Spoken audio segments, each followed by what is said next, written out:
ವಿಧಾನಸೌಧದ ಮುಂಭಾಗದ ದೃಶ್ಯ ನೀವು ನೋಡ್ತಾ ಇದ್ದೀರಿ.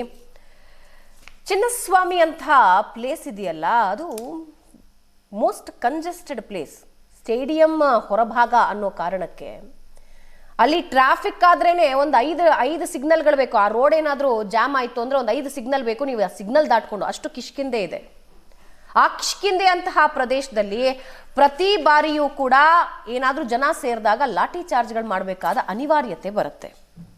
ಅಂಥದ್ರಲ್ಲಿ ನಿನ್ನೆ ಆಗಿರೋ ಸೆಕ್ಯೂರಿಟಿ ಲ್ಯಾಪ್ಸ್, ಇದ್ರ ಬಗ್ಗೆ ನಮ್ಮ ಜೊತೆ ಮಾತನಾಡೋದಕ್ಕೆ ನಿವೃತ್ತ ಪೊಲೀಸ್ ಮಹಾನಿರ್ದೇಶಕರಾದ ಶಂಕರ್ ಬಿದ್ರಿ ಅವರು ನಮ್ಮೊಂದಿಗೆ ಲೈವ್ ನಲ್ಲಿ ಜಾಯ್ನ್ ಆಗ್ತಿದ್ದಾರೆ. ಸರ್ ನಮಸ್ಕಾರ.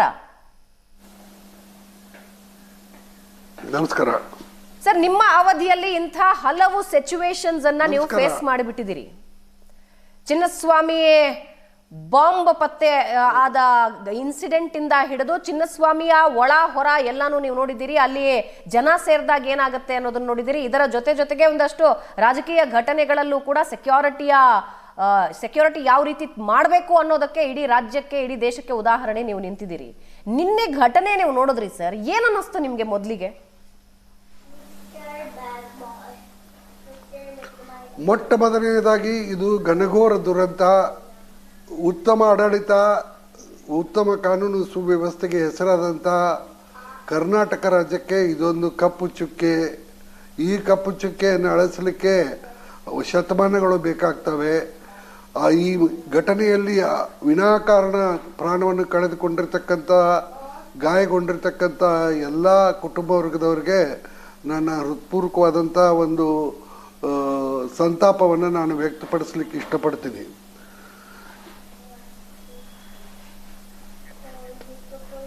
ಸರ್, ನಿನ್ನೆಯ ಘಟನೆ ನಾವು ಎಷ್ಟೊತ್ತಿಗೆ ಇದೆಲ್ಲ ವ್ಯವಸ್ಥೆ ಆಯ್ತು ಅನ್ನೋದನ್ನ ನಾವು ಮಾತಾಡ್ತಾ ಬರ್ತಾ ಇದ್ವಿ ಸರ್. ಇಷ್ಟು ತರಾತುರಿಯಲ್ಲಿ ಪೊಲೀಸ್, ಇವಾಗ ಎಲ್ಲರೂ ಬ್ಲೇಮ್ ಮಾಡ್ತಾ ಇರೋದು ಪೊಲೀಸ್ ಇಲಾಖೆ ಅಂತ ಸರ್. ನಿರ್ಧಾರನೇ ಕೊನೆ ನಿಮಿಷದಲ್ಲಿ ತಗೊಂಡಿದ್ದಾರೆ. ನಮಗೆ ಬ್ಯಾರಿಕೇಡ್ ಹಾಕೋದಕ್ಕೆ ಟೈಮ್ ಕೊಡದೇನೆ ವ್ಯವಸ್ಥೆ ಮಾಡಿದ್ದಾರೆ ಅಂತ ಅವ್ರುಗಳು ಹೇಳ್ಕೊಳ್ತಾ ಇದ್ದಾರೆ. 2 ಗಂಟೆವರೆಗೂ ನಿರ್ಧಾರ ತಗೊಂಡಿರೋದಿಲ್ಲ. ಸಿಎಂ ಮನೆಯಲ್ಲಿ ಸಭೆ ನಡೆಯುತ್ತೆ, 2 ಗಂಟೆವರೆಗೂ ನಿರ್ಧಾರ ತಗೊಂಡಿರೋದಿಲ್ಲ. ವಿಕ್ಟ್ರಿ ಪರೇಡ್ ನ ಅಂದಾಜಂತೂ ಎಲ್ರಿಗೂ ಇದ್ದೇ ಇರುತ್ತೆ ಸರ್. ಯಾಕಂದ್ರೆ RCB 18 ವರ್ಷಗಳ ನಂತರ ಕಪ್ ಗೆದ್ದುಕೊಂಡಿರುತ್ತೆ, ವಿಕ್ಟ್ರಿ ಪರೇಡ್ ಮಾಡಬಹುದು ಅಂತ. ಸ್ವತಃ ವಿರಾಟ್ ಕೊಹ್ಲಿ ಪಂದ್ಯ ಗೆದ್ದ ಮೇಲೆ ಹೇಳ್ತಾರೆ, we have a victory parade ಅಂತ. ಇಷ್ಟು ತರಾತುರಿ ಅವಶ್ಯಕತೆ ಇತ್ತಾ ಸರ್? ವ್ಯವಸ್ಥೆ ಮಾಡೋದಕ್ಕೆ ಸಾಧ್ಯನಾ 1-2 ಅವರಲ್ಲಿ? ನೋಡಿ, ಇದರಲ್ಲಿ ಪೊಲೀಸರಿಗೆ ದೋಷ ಕೊಡೋದ್ರಲ್ಲಿ ಯಾವುದೇ ಅರ್ಥ ಇಲ್ಲ ಮತ್ತು ಯಾವುದೇ ಕಾರಣ ಇಲ್ಲ. ಮೊಟ್ಟ ಮೊದಲನೇ ಕಾರಣ ಅಂದರೆ ಇದು RCB ಅಂತಕ್ಕಂಥದ್ದು, IPL ಅಂತಕ್ಕಂಥದ್ದು ಲಾಭಕ್ಕಾಗಿ ನಡೆಸ್ತಕ್ಕಂಥ ಒಂದು ಕ್ರೀಡೆ. ಅದು RCB ಓನರ್ಗಳಿಗೆ ಮತ್ತು IPL ಓನರ್ಗಳಿಗೆ ಲಾಭ ತಂದು ಕೊಡುತ್ತೆ ಹೊರತು ಜನಸಾಮಾನ್ಯರಿಗೆ ಏನೂ ಅನುಕೂಲ ಇಲ್ಲ, ಮನೋರಂಜನೆ ಬಿಟ್ಟು.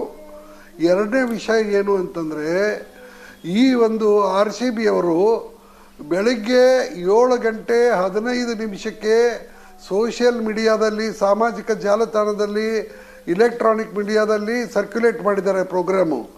ಏನು ಅಂತ, ಯಾವ ರೀತಿ ಸನ್ಮಾನ ಇದೆ, ಯಾವ ರೀತಿ ಮೆರವಣಿಗೆ ಇದೆ, ಯಾವ ರೀತಿ ಸನ್ಮಾನ ಸಮಾರಂಭ ಸ್ಟೇಡಿಯಂನಲ್ಲಿ ನಡೀತದೆ ಅಂತ. ಮ್ಯಾಚ್ ಮುಗಿದಿದ್ದೇ ರಾತ್ರಿ 12 ಗಂಟೆಗೆ.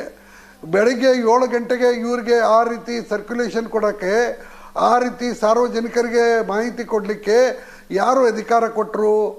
ಆ ರೀತಿ ಮಾಹಿತಿ ಕೊಡೋಕ್ಕಿಂತ ಮುಂಚೆ RCB ಮಾಲೀಕರು ಏನಾದರೂ ಸಕ್ಷಮ ಪ್ರಾಧಿಕಾರದವರಿಂದ ಅನುಮತಿ ಪಡೆದುಕೊಂಡಿದ್ರ? ರಾತ್ರಿ 6 ಗಂಟೆಯಲ್ಲಿ ಈ ರೀತಿ ಮಾಹಿತಿ ಕೊಡಲಿಕ್ಕೆ ಅವರಿಗೆ ಯಾರು ಅಧಿಕಾರ ಕೊಟ್ಟರು?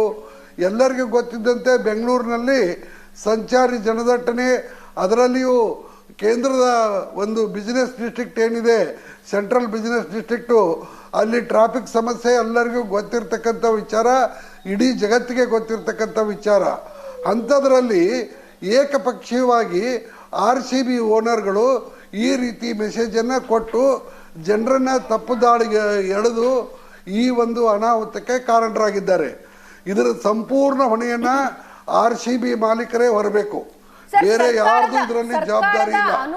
ಅವರು ಸಂಪೂರ್ಣ ಸರ್ಕಾರದ ಅನುಮತಿ ಇಲ್ಲದೆ ಅವ್ರು ನಿಜವಾಗ್ಲೂ ಹಿಂಗಿದ್ದೊಂದು ಸರ್ಕ್ಯುಲೇಷನ್ಸ್ ಹೊರಡಿಸ್ತಾರ ಸರ್? ಸರ್ಕಾರ ಓಕೆ ಅಂತ ಹೇಳದೆ? ಅದು ಇದು ನೋಡಿ, ಹಿಂದಕ್ಕೆ ಬಾಂಬೆ ಇಂಡಿಯನ್ಸ್ ಗೆದ್ದಾಗ ಅಲ್ಲಿ ಏನು ಪರೇಡ್ ಆಯಿತು, ಅಲ್ಲೇನು ವಿಜಯೋತ್ಸವ ಆಯಿತು, ಅದನ್ನು ನೋಡಿದವರೇ ಇದನ್ನು ಮಾಡಿದ್ದಾರೆ. ರಾತ್ರಿ 12 ಗಂಟೆಯಿಂದ ಬೆಳಗಿನ 6 ಗಂಟೆ ಒಳಗೆ ಯಾವುದೇ ಸರ್ಕಾರದ ಅನುಮತಿಯನ್ನು ಅವರು ಪಡೆದಿದ್ದಾರೆ ಅಂತ ನನಗೆ ಅನಿಸೋದಿಲ್ಲ. ಮತ್ತು ಇದರಲ್ಲಿ ಯಾವುದೇ ಸರ್ಕಾರದ ಮಂತ್ರಿಗಳಾಗಲಿ ಅಥವಾ ಅಧಿಕಾರಿಗಳಾಗಲಿ ಭಾಗಿಯಾಗಿದ್ದಾರೆ ಅಂತ ನನಗನ್ನಿಸೋದಿಲ್ಲ. ಯಾಕಂದರೆ ಇದು ಏಕಪಕ್ಷೀಯವಾಗಿ RCB ಅವರು ತಮ್ಮ ಬ್ರ್ಯಾಂಡ್ ವ್ಯಾಲ್ಯೂ ಹೆಚ್ಚು ಮಾಡಿಕೊಳ್ಳೋ ಸಲುವಾಗಿ ಮತ್ತು ತಮ್ಮ ಲಾಭಕ್ಕಾಗಿ ಮಾಡಿರ್ತಕ್ಕಂಥ ಕಾರ್ಯ ಅಂತ ನನಗೆ ಮೇಲ್ನೋಟಕ್ಕೆ ಕಂಡು ಬರ್ತಾ ಇದೆ. ಆದರೆ ಸರ್ಕಾರ ಆಗೋದಿಲ್ಲ ಸರ್. ಈ ಹಿಂದೆ ಮುಂಬೈನಲ್ಲಿ ನಡೆದ ವಿಕ್ಟ್ರಿ ಪರೇಡ್ ಅನ್ನ ನಾವು ನೋಡಿದಾಗ ದೇ ಟುಕ್ 5 ಡೇಸ್, 5 ದಿನಗಳ ಅಂತರ ತಗೊಂಡಿದ್ರು ಸರ್. 5 ದಿನ 6 ದಿನಗಳ ಅಂತರ ತಗೊಂಡು ವ್ಯವಸ್ಥೆ ಮಾಡೋದಕ್ಕೆ ಟೈಮ್ ಇತ್ತು. ಅಲ್ಲಿ ಪೊಲೀಸರಿಗೆ ವ್ಯವಸ್ಥೆ ಮಾಡ್ಕೊಳ್ಳೋದಕ್ಕೆ ಟೈಮ್ ಇತ್ತು. ಹಿಂಗಿದ್ದೊಂದು ವಿಕ್ಟ್ರಿ ಪರೇಡ್ ನಾವು ಮಾಡ್ತಾ ಇದೀವಿ ಅಂತ RCB ಹೇಳಿತ್ತು, ಓಕೆ, ಇವಾಗ ಹೇಳಿದ್ರು ಅಂತಾನೆ ಅನ್ಕೊಳ್ಳಿ. ಸರ್ಕಾರ ಅದನ್ನ ಆಗೋದಿಲ್ಲ ಅಂತ ಖಡಾಖಂಡಿತವಾಗಿ ಹೇಳ್ಬೋದಿತ್ತಲ್ಲ ಸರ್. ಸರ್ಕಾರನು ವಿಧಾನಸೌಧದ ಮುಂದೆ ಒಂದು ವ್ಯವಸ್ಥೆ ಮಾಡಿಕೊಂಡು ರೆಡಿ ಮಾಡ್ಕೊಳ್ತು. ನೀವು ಹೇಳೋದು ನಿಜ. ಆದರೆ ಏನಾಯ್ತು ಅಂದ್ರೆ, ಇದು ಎಲ್ಲ RCB ಅಭಿಮಾನಿಗಳು ಬಹಳ ಉತ್ಸಾಹದಲ್ಲಿದ್ದರು. ಬೆಳಿಗ್ಗೆ ಅವರಿಂದ ಈ ಮೆಸೇಜ್ ಬಂದ ಮೇಲೆ ಅವರೆಲ್ಲ ಸ್ಟೇಡಿಯಂ ಕಡೆ, ವಿಧಾನಸೌಧದ ಕಡೆ ಧಾವಿಸಿ ಬಂದರು. ಅವ್ರು ಬಂದ ಮೇಲೆ ಅವರನ್ನು ಚದುರಿಸಬೇಕಾದ್ರೆ ಮತ್ತೆ ಬಲ ಪ್ರಯೋಗ ಮಾಡಬೇಕಾಗಿತ್ತು. ಆದ್ದರಿಂದ ಸರ್ಕಾರ ಆಗಲಿ ಪೊಲೀಸ್ ಇಲಾಖೆ ಆಗಲಿ ಈಗಾಗಲೇ ಉದ್ಭವಿಸಿರ್ತಕ್ಕಂಥ ಪರಿಸ್ಥಿತಿಯನ್ನು ಸಾಧ್ಯವಿದ್ದಷ್ಟು ಶಕ್ತಿ ಮೀರಿ ನಿಯಂತ್ರಣ ಮಾಡಲಿಕ್ಕೆ ಪ್ರಯತ್ನ ಮಾಡೋಣ ಅಂತ ನಿರ್ಧಾರ ಮಾಡಿರ್ಬೋದು.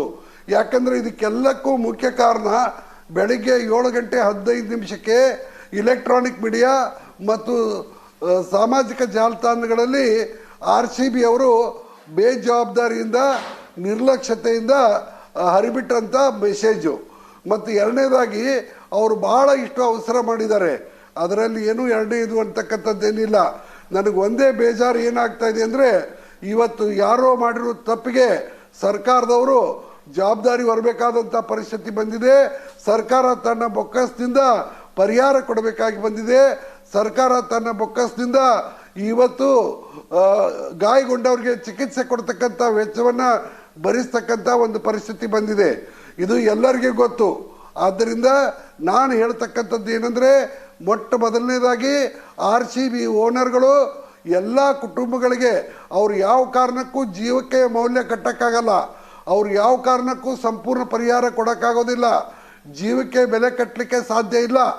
ಆದರೆ ಒಂದು ಟೋಕನ್, ಒಂದು ಸಾಂಕೇತಿಕವಾಗಿ ಅವರು ಪ್ರತಿಯೊಂದು ಕುಟುಂಬಕ್ಕೆ 1 ಕೋಟಿ, ಮೃತಪಟ್ಟವರ ಕುಟುಂಬಗಳಿಗೆ 1 ಕೋಟಿ ಹಣವನ್ನು ಸಾಂಕೇತಿಕ ಪರಿಹಾರ ಆಗಿ ನೀಡಬೇಕು. ಗಾಯಗೊಂಡವರ ಎಲ್ಲ ವೆಚ್ಚವನ್ನು ಅವರು RCB ಓನರ್ ಭರಿಸಬೇಕು. ಮತ್ತು ಸರ್ಕಾರ ಈಗಾಗಲೇ ಏನು ಪರಿಹಾರ ಘೋಷಣೆ ಮಾಡಿದೆ, ಗಾಯಗೊಂಡವ್ರಿಗೆ ಚಿಕಿತ್ಸಾ ವೆಚ್ಚವನ್ನು ಭರಿಸ್ತಕ್ಕಂಥ ಘೋಷಣೆ ಮಾಡಿದೆ, ಅದನ್ನು ಸಂಪೂರ್ಣವಾಗಿ ಸರ್ಕಾರಕ್ಕೆ ಮರುಪಾವತಿ ಮಾಡಬೇಕು. RCB ಗೆದ್ದಿರ್ಬೋದು, RCB ಒಳ್ಳೆ ಟೀಮ್ ಇರ್ಬೋದು, ಆದರೆ ಅವರಿಗೆ ಈ ರೀತಿ ಸಾರ್ವಜನಿಕರ ಜೀವನದ ಜೊತೆ ಚೆಲ್ಲಾಡ್ತಕ್ಕಂಥ ಹಕ್ಕು RCB ಮ್ಯಾನೇಜರ್ಗಳಿಗಾಗಲಿ ಅಥವಾ RCB ಓನರ್ಗಳಿಗಾಗಲಿ ಇಲ್ಲ ಅಂತಕ್ಕಂಥದ್ದನ್ನು ಎಲ್ಲರೂ ಅರಿಯಬೇಕಾಗಿದೆ. ಇವತ್ತು ಇವ್ರು ನೋಡಿ, ಇವ್ರ ಪಾಪ ಎಲ್ಲ ಮಂತ್ರಿಗಳು, ಮುಖ್ಯಮಂತ್ರಿಗಳು TV ಮೇಲೆ ಬಂದು ಜನರಲ್ಲಿ ಕ್ಷಮೆ ಯಾಚಿಸ್ತಾ ಇದ್ದಾರೆ. ಆದರೆ RCB ಓನರ್ಗಳೆಲ್ಲಿದ್ದಾರೆ, RCB ಮ್ಯಾನೇಜರ್ಗಳೆಲ್ಲಿದ್ದಾರೆ? ಅವ್ರಿಗೆ ಇದ್ರ ಬಗ್ಗೆ ಏನೂ ಕಾಳಜಿ ಇಲ್ವಾ? ಇದು ಯಾರ ಲಾಭಕ್ಕಾಗಿ ಆಗ್ತಾ ಇದೆ? ಯಾರ ಬ್ರ್ಯಾಂಡ್ ವ್ಯಾಲ್ಯೂ ಹೆಚ್ಚು ಮಾಡೋ ಸಲುವಾಗಿ ಇದೆಲ್ಲ ಆಗಿದೆ? ಯಾರನ್ನ ಕೇಳಿ, ಯಾರ ಅಥಾರಿಟಿಯಿಂದ ಅವರು ಆ ರೀತಿ ಸರ್ಕ್ಯುಲೇಟ್ ಮಾಡಿದರು?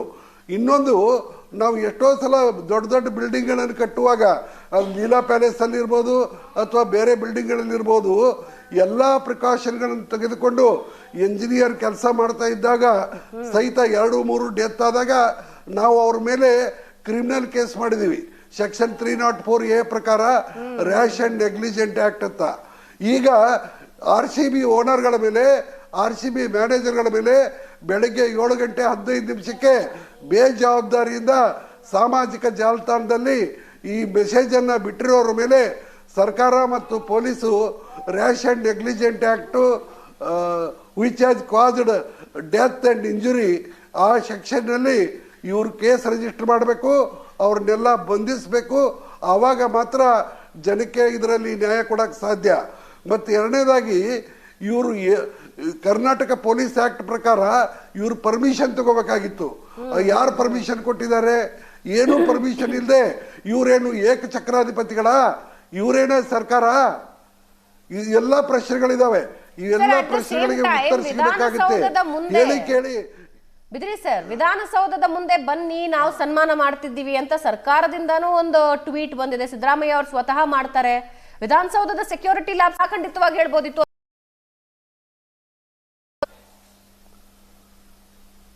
ಅವ್ರಿಗೆ ಸರ್ಕಾರಕ್ಕೆ ಎಷ್ಟು ಗಂಟೆಗೆ ಗಮನಕ್ಕೆ ಬಂದಿದೆಯೋ ನನಗೆ ಗೊತ್ತಿಲ್ಲ.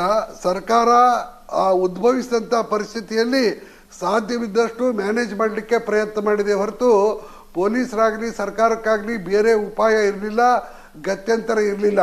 ಇದು ಮುಖ್ಯ ಮತ್ತು ಪ್ರಮುಖ ಆರೋಪಿ ಈ ಪ್ರಕರಣದಲ್ಲಿ RCB ಓನರ್ಸು, RCB ಮ್ಯಾನೇಜರ್ಸು ಮತ್ತು 7 ಗಂಟೆ 15 ನಿಮಿಷಕ್ಕೆ ಆ ರೀತಿ ಸಾಮಾಜಿಕ ಜಾಲತಾಣದಲ್ಲಿ ಬೇಜವಾಬ್ದಾರಿ ಸಂದೇಶ ಕಳಿಸಿ ಅಭಿಮಾನಿಗಳನ್ನು ಸೇರ್ಲಿಕ್ಕೆ ಕಾರಣರಾಗಿರ್ತಕ್ಕಂಥ ವ್ಯಕ್ತಿಗಳು ಅವರೆಲ್ಲರೂ ಶಿಕ್ಷಾರ್ಹರು.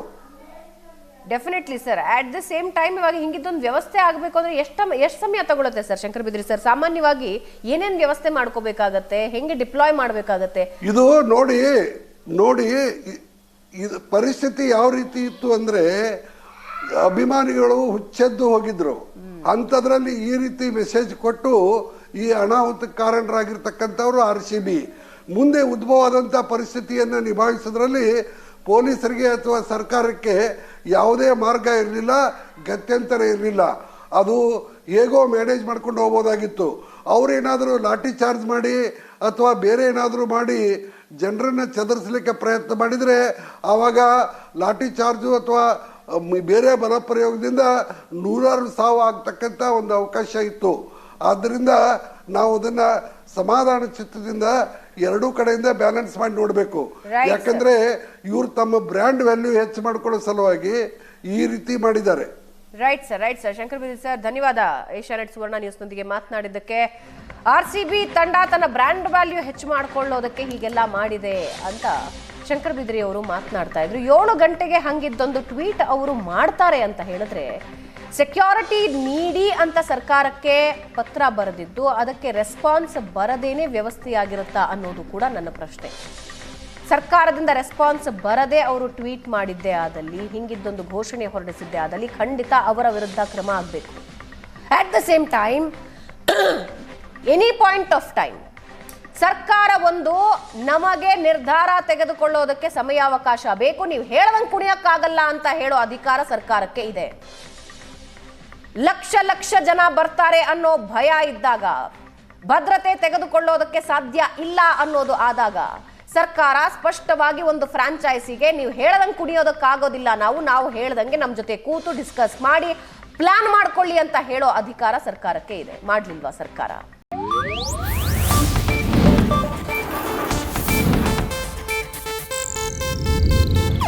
ಇದು ಏಷ್ಯಾನೆಟ್ ನ್ಯೂಸ್ ನೆಟ್ವರ್ಕ್ ಪ್ರಸ್ತುತಿ.